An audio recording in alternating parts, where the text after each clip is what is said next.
Hey everybody, welcome to this week's Tech Tip Tuesday.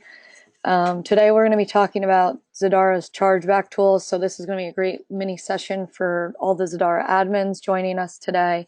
Just in advance, the GoToWebinar control panel on your screen, please use that for any questions throughout. If I see that it's a more pressing specific question to the slide we're on, I'll interrupt Howard, make sure he gets your question answered. Regardless, at the end, we'll do a little Q&A too. So rest assured your questions will be answered. So please utilize that. And apologize in advance. We are doing a little construction on the office.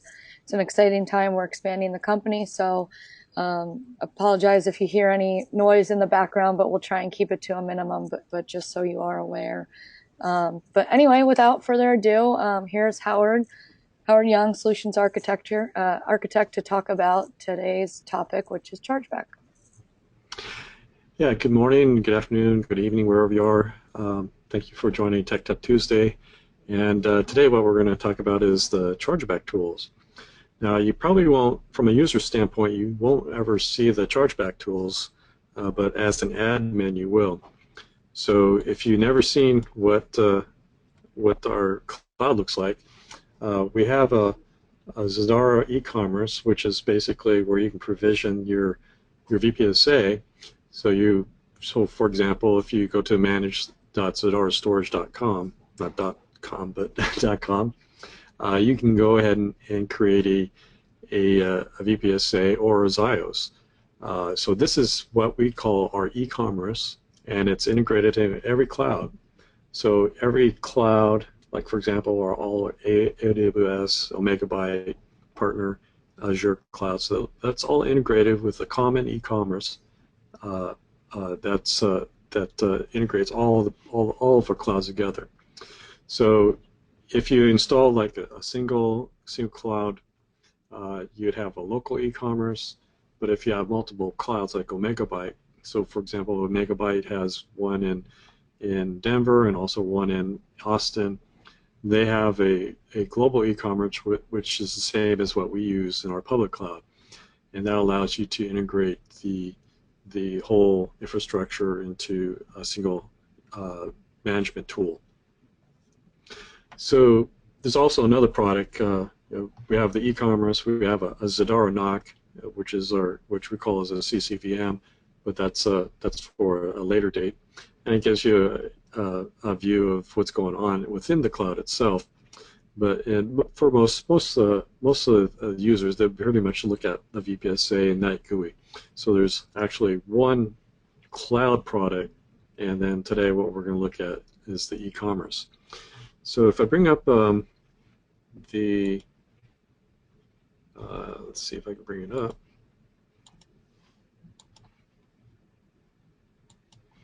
There we go. Let's bring this up here. So this is the provisioning portal that we're all familiar with, and this is what we run on the VPSA. So for example, you're quite familiar with this, and then what I was talking about, the integration is all of our cloud providers, and then again, Fortress and Omegabyte, that would be a partner cloud. So if you happen to have your own cloud, your logo would show up here, and then you'd manage it directly through this panel. Now, at the very bottom, there's a admin button here, which allows you to go and access the billing. So if we go ahead and look at the site administration for this, we have a billing, and then we have a lot of other administration, such as user management, change requests, and creation requests, and Zios creation requests. And then you can also change all your providers and drives and flavors and so on and so forth. Now what we do is part of our onboarding of after we do install, we'll go through. It takes about 2 or 3 hours where we train how to use this tool itself, and of course there's a associated documentation that we provide, and there's also an API that you can use to script a lot of the processes if you need to do that. But for today, we're going to look at the billing, and the billing itself gives you a way to look at individual VPSAs. So for example, if I want to look at my VPSA here, it gives me an idea of how long it's been running. Now it's all real time, of course, and you can select the date, and it just defaults to the current time, and then the start date's going to be 30 days ago. But if you want to do like a monthly billing, you would select, of course, the 1st of August, and then the end date would be the end of August. So that gives you a full month type of billing, and then you can feed that into your invoicing system. So what this does, it gives you an idea of how things are running. So for example, here I create a VPSA back on the 8th of this month, and then the action here is create, and it ran for about 5 hours under this particular price. So the price is going to be based on the engine and also on the number of drives. So if you add up 80 cents and 49 cents, you get $1.29, and that's a per hour price. And then at some point in time, 5 hours later, we had a drive change, and then the last 117 hours was with the new drives. So this is now, we went from 4 SATAs to 2 SSDs and 2 SATAs, and then you get the price on those. And so I think these are smaller SATA drives or something like that at the point. So it's like it went from a 6 terabyte to a 5 terabyte or something like that.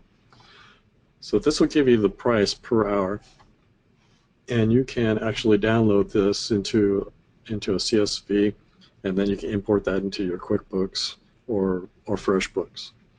Now we have a FreshBooks integration. You have to contact our support staff if you need to or would like to use FreshBooks. We do have a process that you can run. We also have another company. They're also a service provider in our public cloud, and that's Megabyte Networks. They've taken the processing of the CSV, and then they can import that into basically any type of QuickBooks or other inventory or accounting systems. And they also have a pretty slick inventory or invoicing system too that they develop, which is very nice. So you'd have to go ahead and contact them, or you can contact me, and I can forward your information to a Megabyte on that. Now you can do this on a whole group. So if I have a whole set of VPSAs here, it's going to pull up everything. And so here's my test one. We've probably seen that before. And then here I have a demo here, and then you can see that it ran for 76 hours, and then it was deleted. So it's actually deleted here, or the request was put in here and deleted down here. So you can see how everything actually plays through in here. You can also look at what's going on as far as public IP. So if you happen to charge for your public IP, you can put that into your invoice. So this particular one, this VPSA had a public IP for 72 hours, and then you can look at any type of data going in here. This one's not too exciting, but let's look at this one here. This is a little bit more exciting. This is the Tech Tip Tuesday VPSA that we use pretty much every week, and you can see that we're doing a restore of 4.8 terabytes, and then object backup, and so on and so forth. You also can look at how many snapshots were created and deleted, and anything that's going on in the mirroring. So it gives you every detail that you can use to go ahead and provide an invoice to your customers. And that the data could be internally. If you may want to provide this information to a department, or you can give it, if you're doing if you're a service provider, you can do it to your customers itself, or import it into your billing system for selling or providing that cost to the customer. And then we have other status here, like when S3 was enabled or disabled, and we have every aspect of what's going on the cloud, including engine changes and so on and so forth. And like I said, you can export that into a CSV file, and you can process it at any point in time. Howard, we have a question So, on when you sure. look at the action and it says, you know, at one point the VPSA was requested to be deleted and then it's actually deleted. Someone's wondering, it takes a long time sometimes between the request and the actual deletion. So when does the billing actually stop? That's a real good question.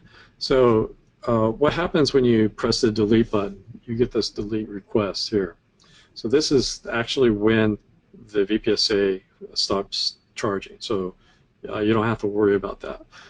What happens is we always, part of our process is when somebody deletes a VPSA, we always contact the customer. That just prevents any accidental button pushing, even though it does confirm that when you delete it, you really want to delete it. We always call the customer to make sure that this action is actually was taking place on their behalf. Because once you delete it, you cannot get any of your data back. It's completely gone at that point in time. And then this could be maybe a week later or even a couple hours later. You don't have to worry about that. That's just when it's cleaned up and deleted by our operations staff. Real good question.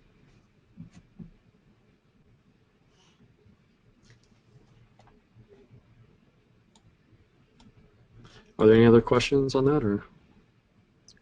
Does anyone have any other questions? Please feel free to ask your questions in the panel.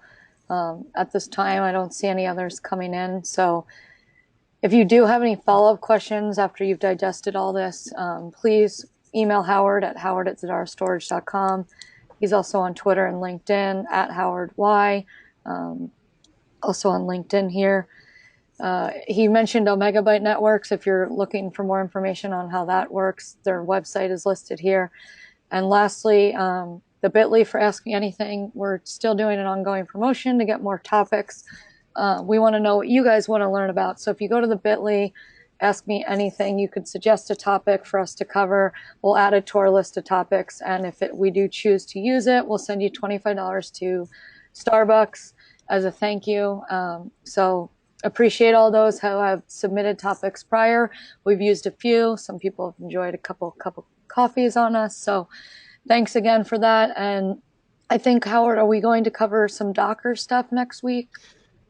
Yeah, next week we're going to go over some advanced topics on the Docker, and this what I'll do is I'll show you how to build an application running in Docker that's completely private, so that you don't have to put it out into the Docker Hub as a public application. So if you're doing any type of development for your company, I'll show you how to do that and set it up for you. That sounds great. Well, thanks for the time today. This was really interesting. I've never gotten to see the back end of the billing myself, so I learned something today too. So thanks, everyone. We hope you join us next Tuesday, same time, same place, and we'll be talking, as Howard mentioned, about some Docker and private storage. So see you next week, and thanks again. Have a great week.